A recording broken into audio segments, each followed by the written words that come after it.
everyone! Ang ipapakita namin ay isang case tungkol sa gender discrimination sa workplace at kung paano ito i-handle ng International Labour Organization o ILO. Ang ILO ay established noong 1919 at mission nito ay i-promote ang social justice at decent work for all. Unique ang ILO dahil may tripartite structure nito. May government, employers, at workers na involved sa decision making. Ngayon, simulan na natin ang case. So, this is the problem.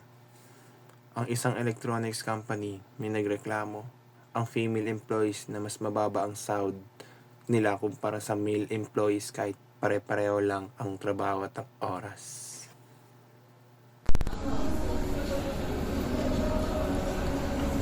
Good morning, ma'am. Dito po ba yung office ng worker representative? Yes, ano po ba may tutulong po sa kanila? May concern lang po ako. May concern lang ako. Pareho lang kami ng responsibilities at position ng male co-workers namin. Pero, mas mataas yung sahod nila ng 3,000 pesos. Masakit po yun sa amin dahil same skill at same effort lang yung binibigay namin. Pasensya na. This is a clearly violation of equal pay and for equal work. Hindi dapat magkaibang sahod base sa isang gender ng isang tao. Anyway, humingi naman kami dito ng intervention mula sa ILO. Hindi po namin intention na mag-discriminate. Ang salary structure ay based sa hiring negotiation at experience. Wala po kaming policy na nagdi-discriminate sa women. Pero bakit consistently mas mababa ang sahod ng female employees? Hindi ba't unfair yun? Ayon sa labor laws at ILO Convention on Equal Remuneration, dapat equal pay for equal work. We need that investigation to verify the claims. Good afternoon, everyone. I'm your labor inspector. Based sa ating record, same job description, same working hours, same productivity level, pero may mga salary gap tayo na 10 to 15% between female and male employee. This will show possible gender-based wage discrimination.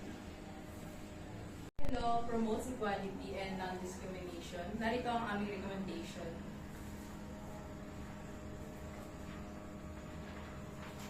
Recommendation, immediately salary adjustment para maging equal, transparent salary structure policy, gender sensitive training sa mga management, regular monitor ng government. Employer, handa na ba kayong sumunod?